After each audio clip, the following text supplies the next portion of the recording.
Hello ಎಲ್ರಿಗೂ welcome back to my YouTube channel. ಎಲ್ಲರೂ ಹೇಗಿದ್ದೀರಾ? ನಾವಂತೂ ತುಂಬ ಚೆನ್ನಾಗಿದ್ದೀವಿ. ಸೊ ಈ ದಿನ ನಾನು ಟೈಮ್ ಬಂದು ಆಗಲೇ ಮಧ್ಯಾಹ್ನ 2 ಗಂಟೆ ಆಗಿದೆ. ಈಗ ವ್ಲಾಗ್ನ ಶುರು ಮಾಡ್ತಾಯಿದ್ದೀನಿ. ಕೆಲಸಗಳೆಲ್ಲ ಮುಗಿಸೋಷ್ಟರಲ್ಲಿ ಇಷ್ಟೊತ್ತಾಯಿತು. ನಾನೇನು ಕೆಲಸಗಳೇನು ಶೂಟ್ ಮಾಡಿಲ್ಲ. ಸೊ ಇಲ್ಲಿಂದ ಮತ್ತೇನು ಮಾಡ್ತೀನಿ ಅನ್ನೋದು ಇವತ್ತಿನ ವಿಡಿಯೋದಲ್ಲಿ ಶೇರ್ ಮಾಡ್ಕೊತೀನಿ. ಮಾನ್ವಿಕ್ ನೋಡ್ರಿ ಬರ್ತಾವನೆ.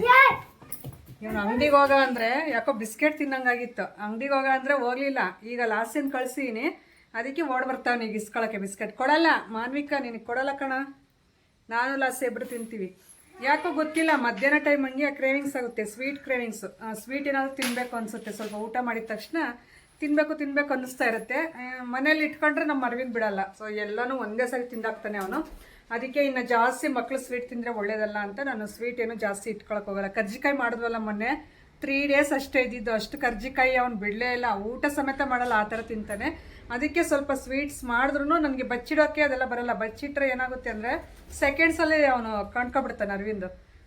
ನೋಡಿ ಪಾರಿ ಒಳಗೆ ಅಂತಂದು ಏನೋ ಮಣ್ಣೆಲ್ಲ ತಂದು ಏನೇನೋ ಮಾಡ್ತಾಯಿದ್ದೆ. ಗಣೇಶನ ಏನೋ ಮಾಡ್ತೀನಲ್ಲ ಕೂರ್ಸೋಕ್ಕೆ ಅಂತಂದು, ಅದಕ್ಕೋಸ್ಕರ ಈಗ ತಿನ್ನಬೇಕು ಅನ್ನಿಸ್ತಾ ಇತ್ತು. ಊಟ ಮಾಡಿದ್ವಿ ಈಗ ನಾನು, ಲಾಸ್ಯ ಮತ್ತು ಅವ್ರ ಮಾವ 3 ಜನ ಕೂತ್ಕೊಂಡು ಊಟ ಮಾಡಿ ಇಲ್ಲಿಂದ ವ್ಲಾಗ್ನ ಶುರು ಮಾಡೋಣ. ನನಗೆ ನಾಳೆಗೆ ವ್ಲಾಗ್ ಇಲ್ಲ ಅಂತಂದು ಹೇಳಿದೆ. ಅದಕ್ಕೆ ಸರಿ ಅಂತಂದೇಳಿ ನಮ್ಮ ಮನೆಯವರು ಹೊರಟರು. ಅಲ್ಲಿಗೆ ಹೋಗಿ ಅವರು ಏನೋ ಕೊಡೋದಿತ್ತು, ಕೊಟ್ಟು ಬರೋಕ್ಕೆ ಹೋದರು ಅಂಗಡಿ ಹತ್ರ. ನಾನು ಇಲ್ಲಿ ಸ್ವಲ್ಪ ಎಂಟ್ರೆನ್ಸ್ ಮಾತಾಡೋಣ, ಬರೀ ವಾಯ್ಸ್ ಅವರೇ ಕೊಡ್ತಾಯಿದ್ದೀನಿ ಡೈಲಿ. ಸೊ ಎಂಟ್ರೆನ್ಸ್ ಬಂದು ಸ್ವಲ್ಪ ಮಾತಾಡೋಣ ಅಂತಂದು ಹೇಳ್ಬಿಟ್ಟು ಇವತ್ತು ವಿಡಿಯೋ ಎಂಟ್ರೆನ್ಸಲ್ಲೇ ಮಾತಾಡ್ತಾ ಇದ್ದೀನಿ. ಹೊಸದಾಗಿ ಯಾರಾದರೂ ನೋಡ್ತಾ ಇದ್ದರೆ ಪ್ಲೀಸ್ ಸಬ್ಸ್ಕ್ರೈಬ್ ಮಾಡ್ಕೊಳ್ಳಿ. ವಿಡಿಯೋ ಇಷ್ಟ ಆದರೆ ಪ್ಲೀಸ್ ಒಂದು ಲೈಕ್ ಮಾಡೋದು ಮಾತ್ರ ಮರಿಬೇಡಿ. ಲೈಕ್ ಮಾಡಿ, ಆದಷ್ಟು ನಿಮ್ಮ ಫ್ರೆಂಡ್ಸ್ ಆ್ಯಂಡ್ ಫ್ಯಾಮಿಲಿ ಮೆಂಬರ್ಸ್ಗೆಲ್ಲ ಶೇರ್ ಮಾಡಿ ವಿಡಿಯೋನ. ಅವರು ನೋಡಿಬಿಟ್ಟು ನನ್ನ ವೀಡಿಯೋಸ್ಗೆ ಸಪೋರ್ಟ್ ಮಾಡಲಿ ಅಂತ ಕೇಳ್ಕೊಳ್ತಾ ಇದ್ದೀನಿ. ಕಲ್ಲುಗಳು ತಗೊಂಡು ಹೊಡೆದ್ರೆ ಅವ್ರು ಬರ್ತಾರೆ ಜಗಳಕ್ಕೆ. ಈ ಕಡೆ ನಿಂತ್ಕೊಂಡು ಅವನ ಜೊತೆ ಸೇರ್ಕೊಂಡು ಆ ಕಡೆ ಹುಡುಗರು ಕಲ್ಲುಗಳು ತಗೊಂಡು ಹೊಡಿತಾವನೆ. ಇಂಥ ಆಟಗಳಿವೆ ನಾವು. ಸುಮ್ಮನೆ ಇದ್ದರೆ ಹಂಗೆ ಮಾಡ್ತಿರ್ತಾನೆ. ನಾನು ಏನಾದರೂ ಸ್ವಲ್ಪ ಬಾಯ್ ಮಾಡಿದ್ರೆ ಸುಮ್ಮನೆ ಆಗ್ತಾನೆ. ಯಾರಿಗೂ ಎದುರಲ್ಲ. ನನಗೂ ನನ್ನ ತಮ್ಮ ಚಿಕ್ಕವನಿದ್ದಾನೆ ತುಮಕೂರಲ್ಲಿ, ಅವನಿಗೂ ನನ್ನ ಮಕ್ಕಳಿಬ್ಬರಿಗೂ ಅಷ್ಟೇ ಇವನು ಎದುರೋದು. ಇನ್ನು ಯಾರಿಗೂ ಎದುರಲ್ಲ ಇವನು. ನನಗೆ ಸಮೇತ ಒಂದೊಂದು ಸಾರಿ ಹೋಗುವಂತ ಓಡೋಗ್ತಾನೆ. ನನ್ನ ಮಕ್ಳಿಗೆ ಚೆನ್ನಾಗಿ ಭಯ ಪಡ್ತಾನೆ. ಸಿಂಬ ಊಟ ಮಾಡಿ ಮಲಗಿದ್ದಾನೆ. ಈಗ ನಾನು ಕೆಲಸಗಳು ಶುರು ಮಾಡ್ತೀನಿ. ಹಾಗೆ ಸ್ಕಿಪ್ ಮಾಡಿದೆ ನೋಡ್ತಾ ಇರಿ. ಲಾಸೆ ಇನ್ನೂ ಬಂದಿಲ್ಲ, ಲಾಸಿಗೋಸ್ಕರ ವೆಯ್ಟ್ ಮಾಡ್ತಾಯಿದ್ದೀನಿ. ಬಿಸ್ಕೆಟ್ ಮಿಲ್ಕ್ ಬಿಸ್ಕೆಟು ತಂದಿದ್ದಾರೆ ಅಂಗಡೀಲಿ, ಚೆನ್ನಾಗಿದ್ದಾವೆ ತಿನ್ನೋಕ್ಕೆ. ಏನೋ ಒಂಥರ ಟೈಮ್ ಪಾಸ್ ಆಗುತ್ತೆ ತಿಂತ ಕೆಲಸ ಮಾಡಿದ್ರೆ. ಅದಕ್ಕೆ ಕಳಿಸಿದ್ದೀನಿ. ಬಂದ್ಲೆ ಲಾಸ್ಯ? ಇನ್ನೂ ಬರಲಿಲ್ಲ, ಇನ್ನೂ ಬಂದಿಲ್ಲಂತೆ. ಅವಳು ಬಂದಾಗ ತೋರಿಸ್ತೀನಿ ನಿಮಗೆ. ಅಲ್ಲಿ ನೋಡಿ ಓಡ್ ಬರ್ತಾವಳೆ ಲಾಸ್ಯ ತಗೊಂಡು. ಇದ್ವೇ ಬಿಸ್ಕೆಟು ಎಲ್ಲಿ ಹೇಳಮ್ಮ, ಎಲ್ಲಿ ತೋರಿಸು. ಈ ನೆಳ್ಳಕ್ಕೆ ಬಾ, ನೆಳ್ಳಿಗೆ ಬಿಸಿಲು. ಇಲ್ಲಿಗೆ ಬಾ. ಎಲ್ಲಿ ಹೆಸ್ರು ತೋರಿಸ್ಬೇಕು. ಒಂದು ಹಿಡ್ಕ. ಹಾಂ ನೋಡಿ, ಮಿಲ್ಕ್ ದೋಸ್ತ್ ಅಂತೆ. ಚೆನ್ನಾಗಿರುತ್ತೆ ಬಿಸ್ಕೆಟ್, ಒಂಥರ ಚಿಕ್ಕ ಮಕ್ಳು ತಿನ್ನೋದು. ಏನಂದ್ರೆ ನಾವು ತಿಂತಿದ್ದೀವಿ, ನಾನು ಲಾಸೆ ಏನು ಚಿಕ್ಕ ಮಗಳಲ್ಲ, ದೊಡ್ಡವಳು ಅಲ್ಲ ಲಚ್ಚಿ ಅಲ್ಲ. ಮಾತಾಡೇನಾದ್ರು ಬಾ. ಬಾ ತಿನ್ನೋಣ ಬಾ ಇಬ್ಬರು. ನೋಡಿ ಚಪ್ಪಲಿ ಅಲ್ಲೇ ಬಿಡು. ಇವನು ಎದ್ದು ಬಂದ. ನಾನು ಹೊರಗಡೆ ಹೋದ್ನಲ್ಲ, ಅದಕ್ಕೆ ಎದ್ದು ಬಂದ ಅವ್ನು. ನೋಡ್ರಿ ಸಿಂಬ ಗಲೀಜಾಗನೇ ಸ್ನಾನನೂ ಮಾಡಿಸ್ಬೇಕು ಇವತ್ತು. ಆದರೆ ಸ್ನಾನ ಮಾಡಿಸ್ತೀನಿ ಸಿಂಬಾಗಿ. ನೀನು ಮಾಡಿ ಇಬ್ಬರು ತಿನ್ಬೇಕು. ಕೊಡಿ ಕಿತ್ಕೊಡ್ತೀನಿ, ಕೊಡು. ಬರಲ್ಲ ನಿಮಗೆ.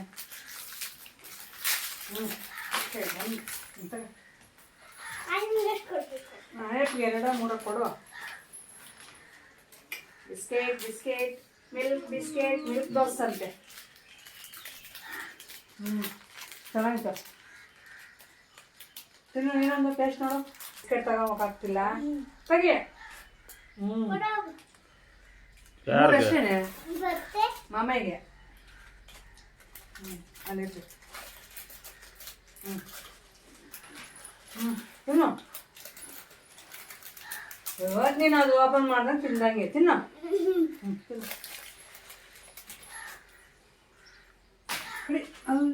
ಅಷ್ಟೇ ಏನು ಕಟ್ಕೊಂಬ ನೀನು.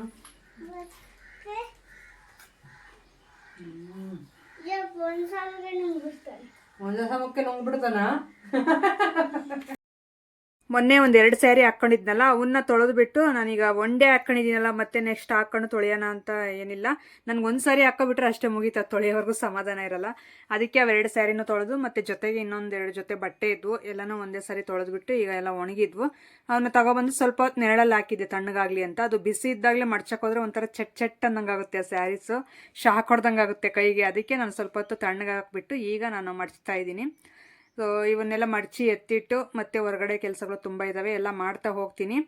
ಹಾಗೆ ನೋಡ್ತಾ ಇರಿ, ವಿಡಿಯೋನ ಸ್ಕಿಪ್ ಮಾಡಿಬಿಡಿ ಕೊನೆವರೆಗೂ.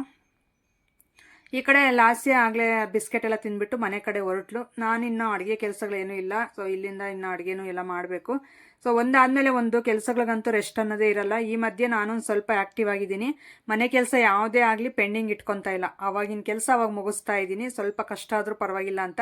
ಸಂಜೆ ಅಷ್ಟರಲ್ಲಿ ಒಂಥರ ಬ್ಯಾಕ್ ಪೇನ್ ಬಂದಂಗೆ ಆಗ್ತಾಯಿದೆ. ಯಾಕಂದರೆ 5 ನಿಮಿಷನೂ ನಾವು ರೆಸ್ಟ್ ಕೊಡದೆ ಯಾವಾಗ ಕೆಲಸಗಳು ಫುಲ್ಲಾಗಿ ಮಾಡ್ತೀವೋ ಆವಾಗ ನಾವು ವೆಯ್ಟ್ ಲಾಸ್ ಆಗೋಕ್ಕೂ ಒಂದು ಹೆಲ್ಪ್ ಆಗುತ್ತೆ, ಮತ್ತು ಒಂದು ಆ್ಯಕ್ಟಿವ್ ಆಗಿರೋಕ್ಕೂ ಹೆಲ್ಪ್ ಆಗುತ್ತೆ. ಆಗ ಬ್ಯಾಕ್ ಪೇನ್ ಅಂತೆ ಬಾಡಿ ಪೇನ್ಸ್ ಸಹಜ ಅದು ಬರೋದು. ಯಾಕಂದರೆ ನಾವು ಡೇ ಫುಲ್ಲು ಕೆಲಸದಲ್ಲಿ ಬ್ಯುಸಿಯಾಗಿದ್ದಾಗ ಆ ರೀತಿ ಬಾಡಿ ಪೇನ್ಸ್ ಬರೋದು ಸಹಜ. ಇನ್ನೊಂದು, ನೀವು ಡೇ ಫುಲ್ಲು ಒಂದು 5-10 ನಿಮಿಷ ಆ ರೀತಿ ರೆಸ್ಟ್ ಮಾಡ್ಕೊಂಡು ಕೆಲಸ ಮಾಡಿ ನೋಡಿ, ಸಂಜೆ ಒಂದು 9 ಗಂಟೆ 10 ಗಂಟೆ ಅಷ್ಟರಲ್ಲಿ ಯಾವ ಥರ ನಿದ್ದೆ ಬರುತ್ತೆ ಅಂದರೆ, ಅದು ನಾವು ಮಲಗಕ್ಕೆ ಅಂತ ಹೋಗ್ತೀವಲ್ಲ ಆಗ ಬಾಡಿ ಪೇನ್ಸ್ ಯಾವ ರೀತಿ ಇರುತ್ತೆ ಅಂದರೆ ನಿಜವಾಗ್ಲೂ ಹಾಯಾಗಿ ನಿದ್ದೆ ಬರುತ್ತೆ.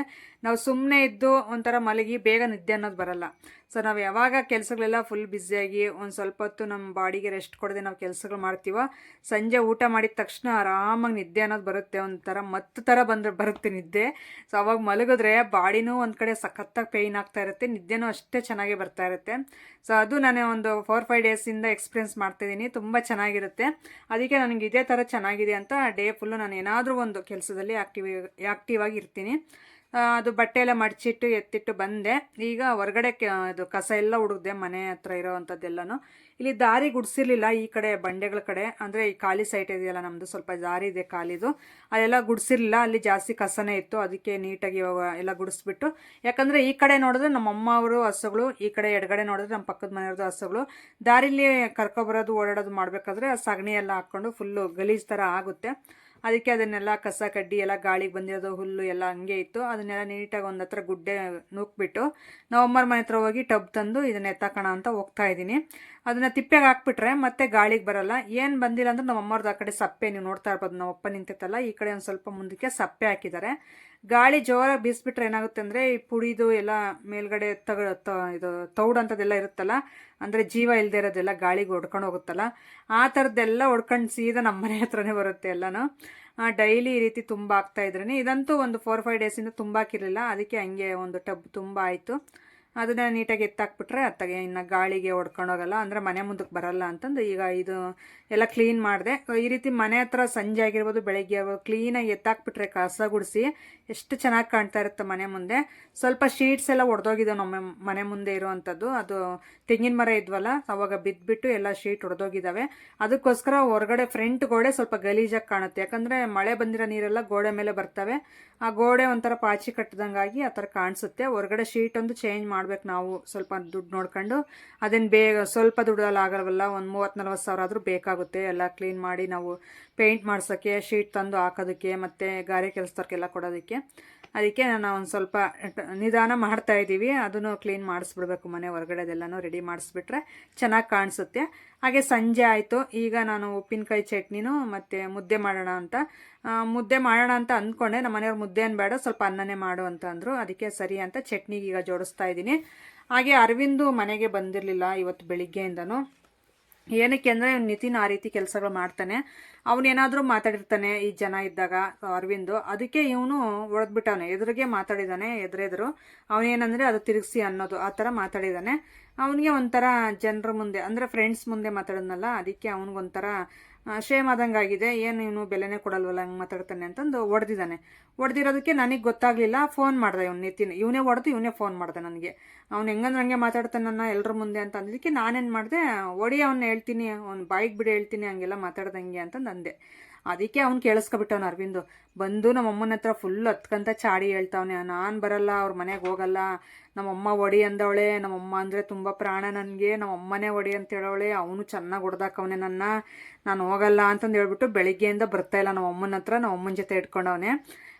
ಇವ್ನು ನಿತಿನೂ ಆ ಥರ ಕೆಲಸಗಳು ಮಾಡ್ತಾ ಇರ್ತಾನೆ. ಅವ್ನು ಚಿಕ್ಕವನಂತ ಇವ್ನು ಸುಮ್ಮನೆ ಬರಲ್ಲ. ಅವ್ನು ಸ್ವಲ್ಪ ಹಠ ಜಾಸ್ತಿ ಚಿಕ್ಕಂದಿನಿಂದಲೂ ಅಷ್ಟೇ. ಅರವಿಂದು ತುಂಬ ಹಠ ಮಾಡ್ತಾನೆ.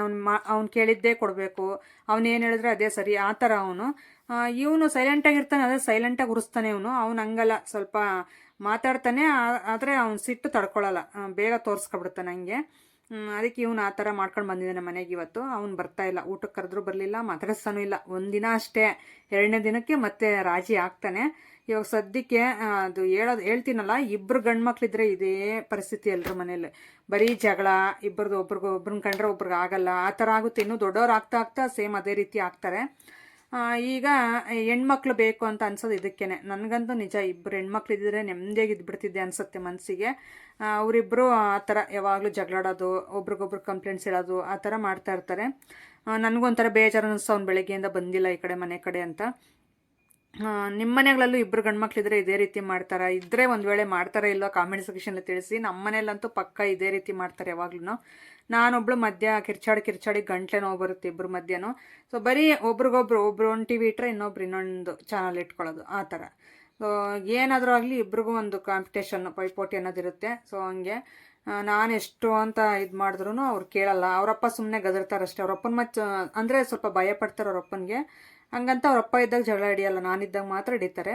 ಸೊ ಅವ್ನ ಕಂಟ್ರೋಲ್ ಮಾಡೋಕೆ ನನ್ನ ಕೈಲಂತೂ ಆಗಲ್ಲ. ಗಂಡು ಮಕ್ಳು ಏನಿದ್ರು ಗಂಡು ಮಕ್ಕಳೇ ಕಂಟ್ರೋಲ್ ಮಾಡಬೇಕು. ಹಾಗೆ ಮಾತಾಡ್ತಾ ನಾನು ಇನ್ನು ಸ್ವಲ್ಪ ಅಡುಗೆ ಕೆಲಸದಲ್ಲಿ ಬ್ಯುಸಿ ಆದೆ. ಈಗ ಸಾಸಿವೆ ಒಂದು ಪ್ಲಾಸ್ಟಿಕ್ ಡಬ್ಬಿಯಲ್ಲಿ ಹಾಕಿಟ್ಟಿದ್ದೆ. ಇವು ಗಾಜಿನ ಡಬ್ಬಿಗಳು ನಾನು ಕಂಟೈನರ್ಗಳು ಇದರಲ್ಲಿ ತಂದಿದ್ದೆ, ತುಮಕೂರಲ್ಲಿ ಮಾಲಲ್ಲಿ ತಂದಿದ್ದೆ. ಸೊ ವಿಶಾಲ್ ಮಾರ್ಟಲ್ಲಿ ತುಂಬ ಚೆನ್ನಾಗಿದ್ದಾವೆ. ಆಫರಲ್ಲಿದ್ದಾಗ 50 ರೂಪೀಸ್ ಏನೋ ಒಂದು ಸಿಕ್ತು ನನಗೆ. ಇವೆರಡು ಇರಲಿ ಅಂತ ತೊಗೊಂಡು ಬಂದು ಏನಾದರೂ ಯೂಸ್ ಆಗುತ್ತೆ ಅಂತ. ಈಗ ಸಾಸಿವೆನ ಜೀರಿಗೆ ಹಾಕ್ಕೊಳ್ಳೋಕ್ಕೆ ಯೂಸ್ ಆಯಿತು ನೋಡಿ. ಭಾಳ ಚೆನ್ನಾಗಿರುತ್ತೆ. ಗಾಜಿನ ಡಬ್ಬಿಯಲ್ಲಿ ಬಳಸ್ಕೊಂಡ್ರೆ ಚೆನ್ನಾಗಿರುತ್ತೆ ಅಂತಂದು ಹೇಳ್ಬಿಟ್ಟು ಈಗ ಪ್ಲಾಸ್ಟಿಕ್ ಎಲ್ಲ ತೆಗ್ದಾಕ್ತಾ ಇದ್ದೀನಿ.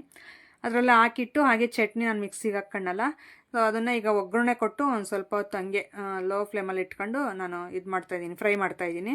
ಚೆನ್ನಾಗಿದ್ದಾದಮೇಲೆ ಒಂದು ಕಡೆ ಅನ್ನಕ್ಕೂ ಇಟ್ಟಿದ್ದೆ, ಇನ್ನೊಂದು ಕಡೆ ಅನ್ನನೂ ಆಗಲೇ ಕುದೀತಾ ಇತ್ತು. ಬಗ್ಗಿಸ್ಬಿಟ್ರೆ ಆಗುತ್ತೆ. ಟೈಮ್ ಬಂದಾಗಲೇ 8 ಗಂಟೆ ಆಗಿತ್ತು.